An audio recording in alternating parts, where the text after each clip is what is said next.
Fala galera, estamos aqui no ar com mais um episódio do Abelcast. Eu sou o João Pedro Dias. E eu sou a Maria Eduarda Barros e estamos começando um episódio maravilhoso para falar sobre linguagens, não é mesmo, João? É isso aí, uma área que pelo menos eu gosto muito, acredito que você também, né, Duda? Eu acho incrível, era uma das minhas áreas prediletas nos meus anos de Enem. Então acho que esse episódio aqui vai render. Com certeza, como todos os outros estão rendendo, né? Exatamente. Porque temos um convidado que vai trazer muito conhecimento. Duda, quem é esse convidado? Eu acho que a galera nem conhece, mas estaremos aqui com ele, Daniel Cotrim, pessoal. Seja bem-vindo, professor de Português e Literatura no La Salle Abel desde 2020, integrante do Clube do Livro do Ensino Médio e escritor.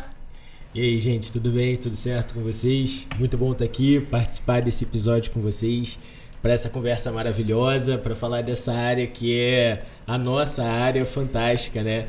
E tem muita coisa pra gente trazer aí pro pessoal. Com certeza, então vamos começar esse bate-papo com tudo, não é mesmo? Primeiro, explica pra gente um pouquinho como funciona a área de linguagens no Enem.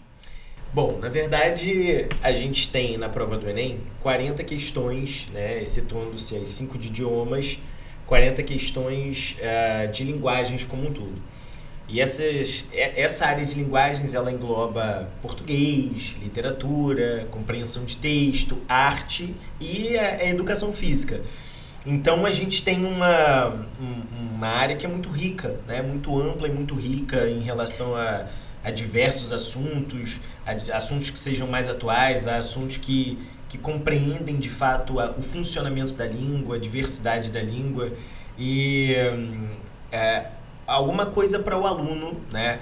Claro que se divertir na hora da prova é muito complicado, mas alguma coisa para o aluno pensar, refletir mesmo, entender sobre questões que a língua compreende, né? Sobre questões que a língua trabalha no nosso cotidiano comum, principalmente. Perfeito, professor. E como que o Enem cobra a interpretação de texto e a leitura crítica, tanto dos textos verbais e não verbais dentro da prova? Bom, eu sempre costumo dizer aos alunos que saber ler é muito importante, né? E ler, de fato, não significa só juntar as palavras, muito pelo contrário. Quando a gente tem a ideia de leitura, a gente passa por uma análise. E se a gente trabalha com os textos que são verbais, os não verbais e os textos mistos, a gente passa a perceber que a leitura requer um pouco mais de cuidado, um pouco mais de cautela, para a gente chegar à melhor compreensão possível.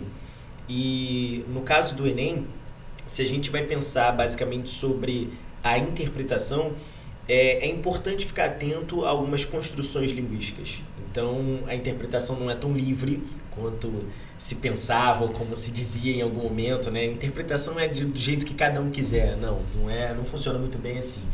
Quando a gente trabalha com interpretação, existem pontos de atenção, né? Pontos que a gente precisa perceber de uma forma melhor em relação à semântica dos termos, ao uso de determinados conectivos e conjunções, ao caráter expressivo da linguagem como um todo, aos tempos verbais, justamente para a gente ter uma melhor compreensão e chegar ao gabarito da questão, a depender de como o comando dela propõe isso. Mas em se tratando de texto não verbal, né, normalmente, ou os mistos, normalmente as tirinhas, as charges, isso que pega muita gente pelo pé, né? Quando se trata disso, também a análise daquilo que a gente consegue ver, né? Então, não só o que está escrito, mas aquilo que a gente consegue perceber como desenho, as feições, as cores dos personagens, né? A construção mesmo, tudo isso é fundamental na tentativa de a gente conseguir uma melhor compreensão e, como eu falei, chegar ao gabarito, né, proposto ao comando da questão. Eu confesso que eu adorava quando eu vi uma tirinha no meio da prova, né? Que era ali um momento de ufa, descansar um pouquinho a mente. Algumas podem complicar a gente, né? De alguma forma. E a gente lidou muito com a Mafalda, com certeza. Clássica. Né? O Haroldinho, a Mafalda, o Armandinho, né? Na verdade, o Haroldinho não, o Armandinho, o Calvin, o Haroldo. Então, muitos desses personagens, a Mafalda acho que é a mais clássica, né? por todas as proposições críticas, todas as reflexões que ela é capaz de fazer, dentro daquela questão que sempre pega o aluno, que é o efeito de humor. E muitas vezes a gente, poxa, mas não tem humor nenhum, né? Eu fiz a questão e não ri nada, não achei graça nenhuma.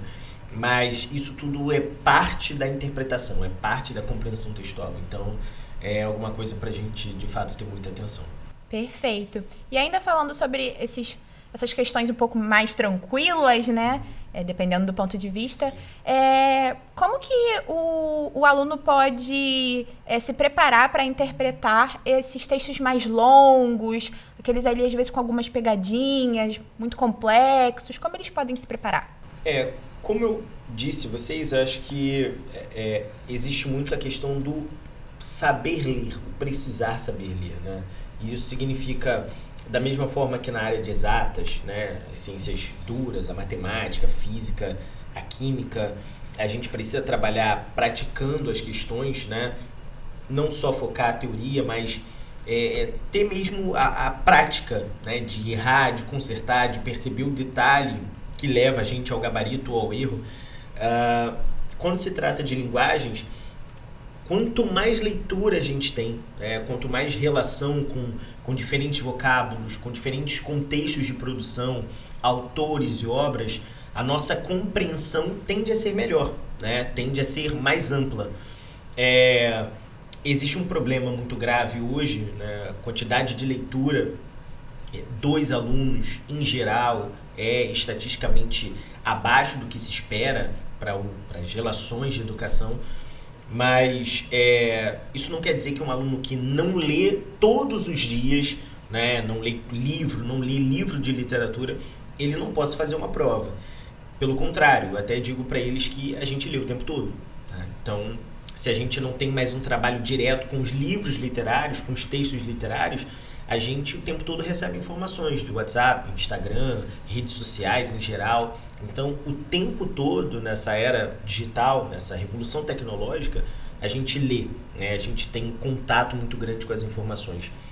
E eu percebo que existe uma dificuldade, é natural essa dificuldade com a interpretação, com a relação com os textos, mas para melhorar isso, existe uma necessidade de prática. Então, quanto mais leitura, quanto mais habilidade de perceber o que aquele texto me diz nas entrelinhas, de trabalhar com um caráter implícito da língua. Então, muitas vezes a gente percebe discursos, né? Em análise do discurso, a gente consegue perceber que eu posso ter um discurso muito preconceituoso sem necessariamente expor isso, né? Explicitar isso e ser muito grosseiro, enfim, né? Mas eu posso ter esse discurso, né? Eu posso ser preconceituoso, eu posso ser machista, eu posso ser ultraconservador, ultra-radical, numa sociedade em que a gente sabe que esses problemas são muito grandes, né? Então, o saber ler entra nesse jogo. Quando a gente consegue perceber as entrelinhas, quando a gente consegue perceber a construção do discurso, as determinadas palavras e termos. E aí, todo esse treinamento ajuda na nossa melhora da interpretação. E professor, a gente está falando bastante de interpretação, mas o Enem ele cobra a gramática de forma direta? A gente tem uma prova de linguagens, né? Não se trata mais de uma prova de língua portuguesa. Uma prova de língua portuguesa, há alguns anos, era a prova que cobrava do aluno o sujeito predicado, era a prova que cobrava do aluno o objeto direto, toda aquela coisa que, as orações subordinadas, né? Aquela coisa que em algum momento a gente teve uma dificuldade, os alunos também, isso é normal, mas não se trata mais de uma prova assim, a prova é de linguagens. Então eu posso ter um assunto muito atual, alguma coisa relacionada à saúde, alguma coisa relacionada à segurança, a um contexto, a uma notícia, né? Algo que esteja no nosso cenário, no nosso cotidiano comum e que proponha pra gente um conhecimento, uma reflexão de mundo. Então é um erro, de certa maneira, dizer que a prova não cobra gramática. Ela cobra gramática, mas ela não pede essa gramática de maneira direta, né? As questões são feitas para que os alunos consigam pensar, né? Para que aquilo possa ser problematizado.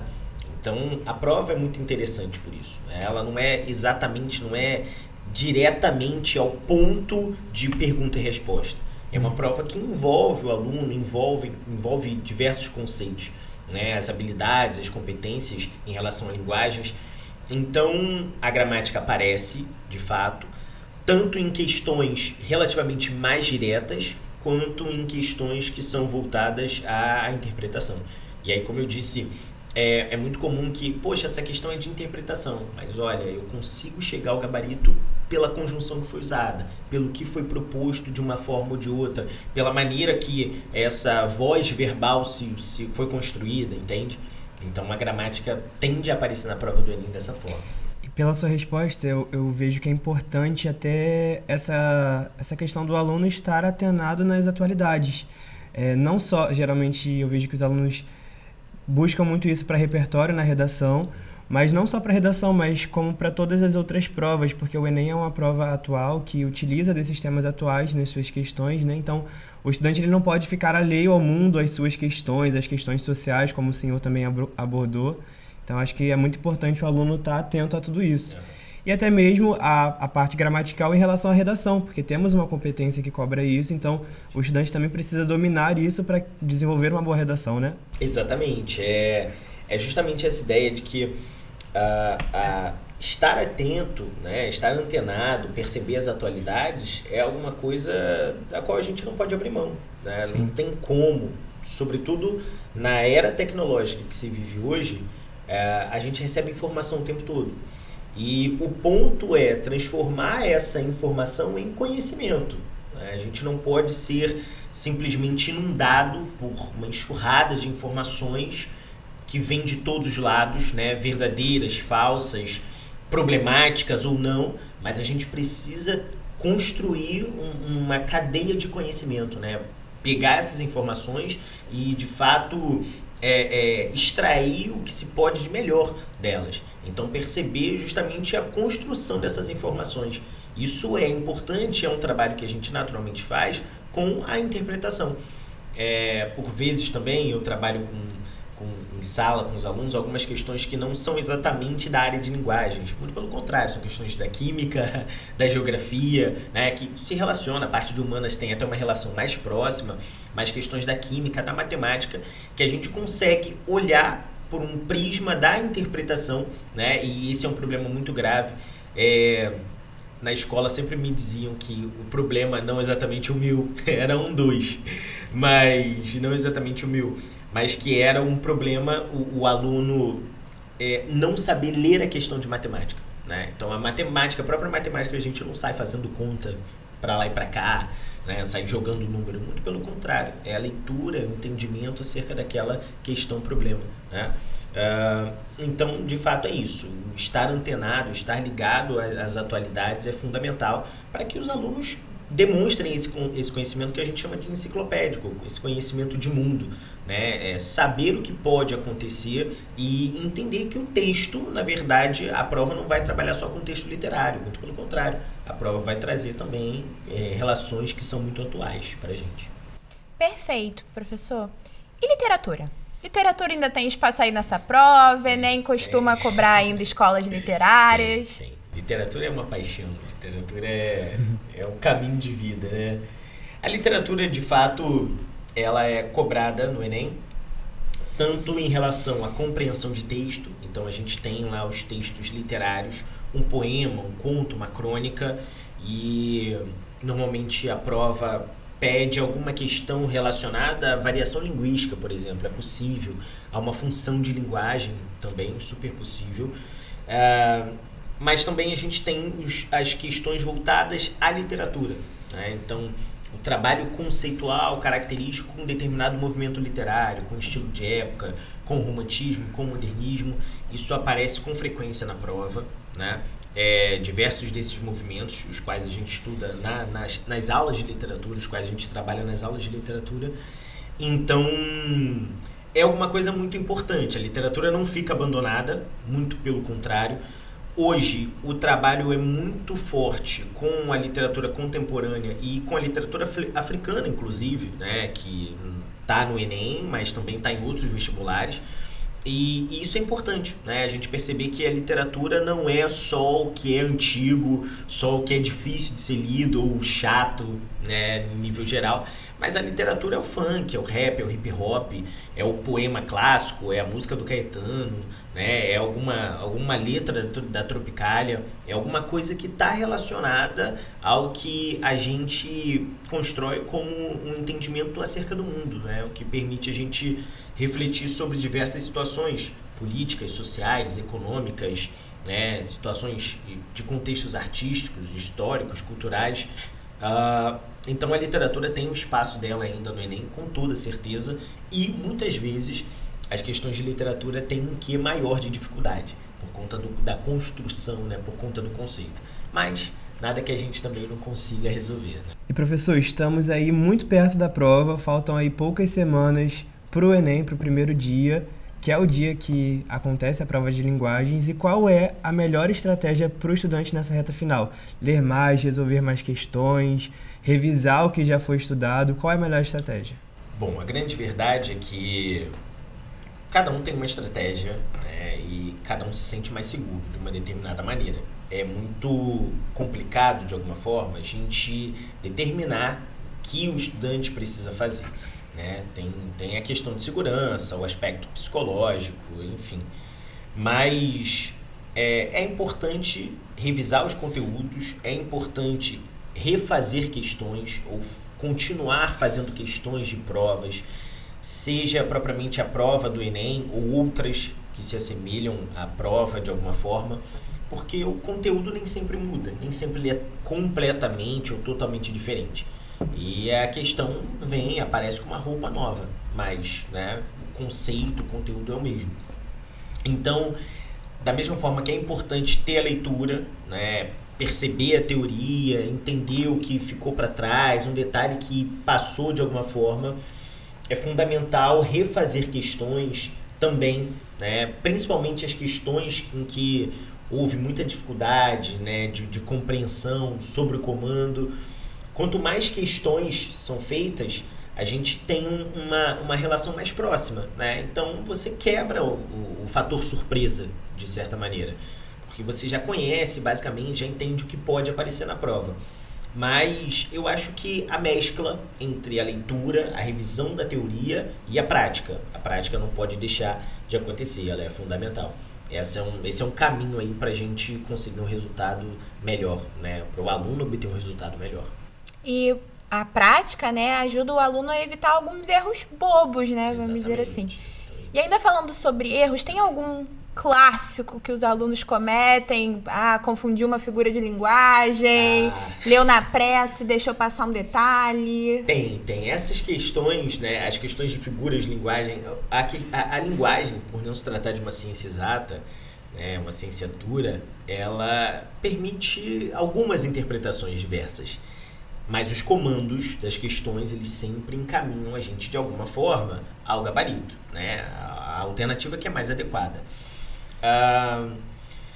Existem erros comuns, então muitas coisas os alunos não percebem, né? Muitas palavrinhas, principalmente nas questões de texto misto, essas que têm charges, essas que têm algum tipo de anúncio publicitário, as questões em que a gente consegue deixar de lado uma palavra como empatia, e aí eu percebo que a empatia é se colocar no lugar do outro. Alguns alunos trabalham marcando alternativas claramente erradas quando se trata de alguma generalização, por exemplo. Uma prova do Enem, né, um exame nacional do ensino médio, ele não vai generalizar, não vai segregar nenhum grupo. Muito pelo contrário, né? A prova não tende a trabalhar dessa maneira. Então, os alunos têm de estar muito atentos em relação a isso, a não trabalhar com alternativas, não pensar em alternativas que sejam muito radicais, né? Que gerem algum caráter muito exato para uma ciência que é a ciência da linguagem, né? Para uma ciência que é de fato muito ampla, entende? E de todo perceber o contexto de produção. Então, é importante olhar a fonte, é importante olhar o autor do texto. Não significa dizer que o autor escreve sempre de uma mesma maneira, muito pelo contrário, mas quando a gente tem um conhecimento prévio de novo, isso já ajuda a quebrar um pouco do fator surpresa. Então, perceber a fonte, entender. Muitas questões do Enem aparecem como fonte pelo MEC. Então, o Ministério da Educação, ele não vai trazer alguma coisa contra a educação, né? E aí, no meio disso, são alternativas que a gente já pode eliminar. Essa é uma dica aí pra gente chegar, né, aos gabaritos necessários. Muitas dicas. Sai de casa, tá com seu bloquinho de notas, tá anotando tudo, porque estamos tendo aqui dicas valiosas para o dia de linguagens no Enem. Isso aí. E, professor, sabemos que administrar o tempo é um grande desafio, aí principalmente do primeiro dia, que temos linguagens, ciências humanas, redação no mesmo dia. Qual dica você poderia dar para o estudante economizar um pouco de tempo ali na prova de linguagens, visto que temos textos longos, é uma prova interpretativa, então o estudante de fato precisa debruçar ali no texto, interpretar, gastar um pouco mais de tempo. Mas qual dica que você daria para ele economizar um pouquinho mais de tempo nessa prova? Os alunos sempre falam comigo sobre eu preciso ler o texto todo, sempre isso. E eu digo para eles, precisa. É cansativo, óbvio, a prova trabalha com isso, né? São 40 questões com minimamente um texto para cada uma. Então a gente tem pelo menos 40 textos na prova. Normalmente é o que acontece, né? Há questões que trazem textos maiores, menores, médios. Há questões que trazem 2 textos, por exemplo, né, em comparação. É fundamental, óbvio, ler todos os textos, mas o tempo é um fator de complicação. A dica que eu posso dar é que, para o aluno que se sente mais seguro para fazer isso, é importante olhar diretamente o comando da questão. Muitas vezes esse aluno que olha o comando da questão, mas ele não tem tanta segurança, ele erra, porque ele olha o comando da questão, não leu o texto, não percebeu o contexto e, de certa forma, ele marcou uma alternativa que não era adequada. Não se trata de uma alternativa errada, mas uma alternativa que não era adequada ao que a questão queria. Então, ao que o texto propunha. Então, é importante ler os textos como um todo. Eu sei que o aluno precisa trabalhar muito com o tempo, dividir muito bem esse tempo, né, para evitar qualquer chute, evitar marcar qualquer coisa, a adrenalina, o desespero, tudo isso que implica uma prova ruim, né, uma prova mais complicada para a gente. Mas a dica na economia de tempo para o aluno que tem mais habilidade, mais segurança, ele lê o comando da questão e vai ao texto, na tentativa de economizar tempo. Como o aluno vai ter mais segurança, mais habilidade? Treinando, estudando em casa, refazendo questões e trabalhando teoria, né? Porque aí o olhar desse aluno já fica muito mais treinado, já fica muito mais habituado a perceber, identificar, reconhecer o assunto daquela questão. E aí o comando tende a ser alguma coisa mais fácil para se chegar ao gabarito. E o comando é importante também para...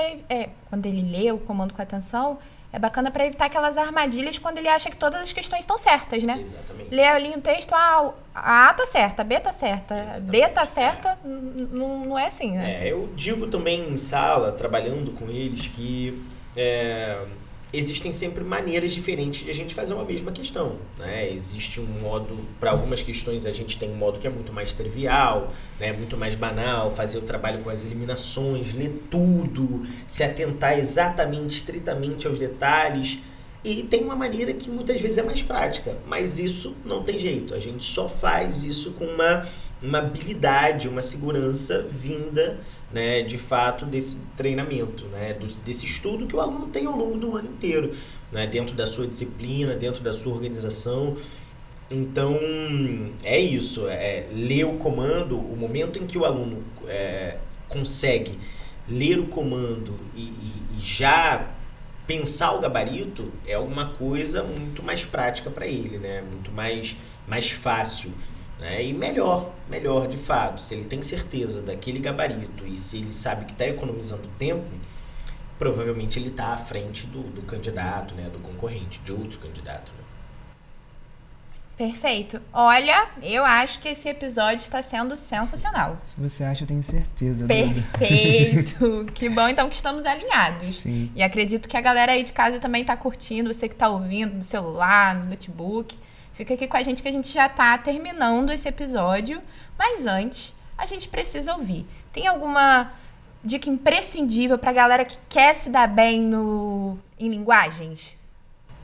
Acho que a dica imprescindível dentro de tudo isso que a gente falou, mas acho que a dica imprescindível é não deixar conteúdos, não deixar de fora conteúdos que os professores, né, que a gente na área de linguagens mostra como recorrente. Existem assuntos que sempre aparecem na prova de linguagens, então a gente sabe que o trabalho com a variação linguística, por exemplo, vai acontecer, né? A tendência é que aconteça. O trabalho com as figuras de linguagem tende a acontecer.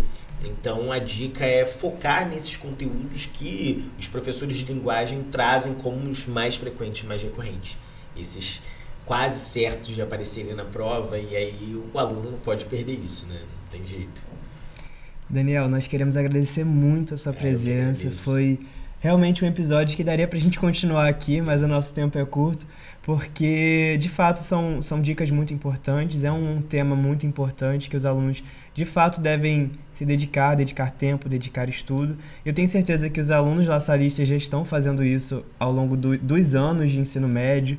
Então, muito obrigado pela sua presença, pelos seus conhecimentos, as suas contribuições. João, e eu acho que a gente precisa dar uma dica aqui também para os nossos estudantes laçalistas. Lembrando que Daniel Cotrim faz parte do Clube do Livro aqui do ensino médio, então se você quer aí ampliar seus horizontes quanto à leitura, né, literatura, livros contemporâneos, enfim, tudo de modo geral, vem pro Clube do Livro. Vem participar aí com a galera, né? Acho que vai ser maneiríssimo, né, não, Cotrim? Não, com certeza. Eu agradeço a vocês pelo convite. É maravilhoso estar aqui para os alunos que são ótimos, né? Quem eu acompanho e que me acompanham nessa jornada aí já há um tempo. E, de fato, o Clube do Livro está aí para a gente poder participar. O Clube do Livro é sempre muito bom, é sempre muito rico, porque a gente tem diversas percepções, né, dos próprios alunos, a gente tem diversos olhares, e é uma coisa muito mais descontraída, fora da sala de aula, não que a sala de aula seja ruim, mas no sentido de que a gente tem mais liberdade, né, para tratar os temas diversos que a gente encontra nas obras estudadas. Então, para quem puder participar, todo mundo convidado, é com vocês. Isso é maravilhoso, maravilhoso. Perfeito, né, João? Então assim a gente vai encerrar mais esse episódio. Agradecemos novamente a participação do Daniel Cotrim. Foi incrível. Foi mais que uma aula, né? Tivemos dicas preciosas. Temos certeza que você aí que está nos escutando também vai conseguir obter várias dicas valiosas para o dia de linguagens no Enem. E nós agradecemos a sua presença, a sua participação, agradecemos você aí de casa que assistiu até o fim, que anotou essas dicas. E olha, semana que vem tem mais, estamos na reta final, então não abandona o barco, não desiste agora, porque falta muito pouco. E você, como nós já estamos dizendo ao longo dessa temporada, é mais do que capaz, nós estamos aqui com você. Fique conosco e até semana que vem. Tchau, tchau. Tchau, pessoal.